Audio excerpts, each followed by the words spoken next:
BJP ಮತ್ತು JDS ನಾಯಕರ ವಿರುದ್ಧ ಕೇಳಿಬಂದಿರುವ ಸರಣಿ ಲೈಂಗಿಕ ಹಗರಣ ಆರೋಪಗಳು ದೋಸ್ತಿ ಪಕ್ಷಗಳ ವರ್ಚಸ್ಸಿಗೆ ಧಕ್ಕೆ.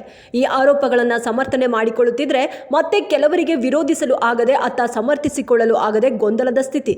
ಇನ್ನು ಸರಣಿ ಇಂತಹ ಆರೋಪಗಳು ಕೇಳಿಬಂದಂತಹ ಸಂದರ್ಭದಲ್ಲಿ ಪಕ್ಷ ಅವರ ವಿರುದ್ಧ ಏನು ಕ್ರಮ ಕೈಗೊಂಡಿದೆ ಎಂಬುದು ಕೂಡ ಬಹುಮುಖ್ಯವಾಗಿದೆ.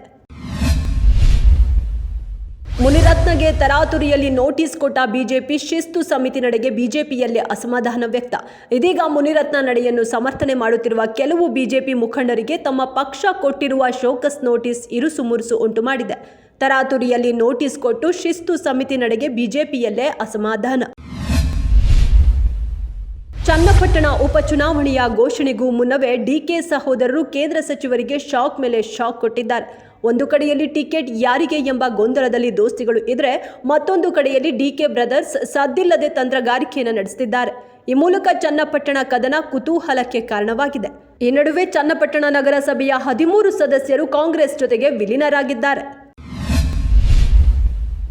ಅಪವಿತ್ರಗೊಂಡ ಹಿಂದೂಗಳ ಪುರಾಣ ಪ್ರಸಿದ್ಧ ತಿರುಪತಿ ತಿಮ್ಮಪ್ಪ ದೇವಾಲಯದ ಲಡ್ಡು. ದೇಶದಲ್ಲಿ ಸನಾತನ ಧರ್ಮ ರಕ್ಷಣಾ ಮಂಡಳಿ ಸ್ಥಾಪನೆಯ ಕಾಲ ಸನ್ನಿಹಿತ ಎಂದ ಪವನ್ ಕಲ್ಯಾಣ್, ನಿಮ್ಮದೇ ಸರ್ಕಾರವಿದೆ, ನಿಮ್ಮನ್ನು ತಡೆದವರು ಯಾರು ಎಂದು ಪ್ರಶ್ನಿಸಿದ ಪ್ರಕಾಶ್ ರಾಜ್. ಬೆಂಗಳೂರಿನ 6 ವರ್ಷದ ಪುಟ್ಟ ಕಂದಮ್ಮನನ್ನ ಡೆಂಗ್ಯೂ ಜ್ವರ ಬಲಿ ಪಡೆದಿದೆ. ಬೆಂಗಳೂರಿನಲ್ಲಿ ಡೆಂಗ್ಯೂ ರೌದ್ರ ತಾಂಡವವಾಡ್ತಿದ್ದು ಒಂದೇ ವಾರದಲ್ಲಿ 2 ಮಕ್ಕಳನ್ನ ಬಲಿ ಪಡೆದಿದೆ.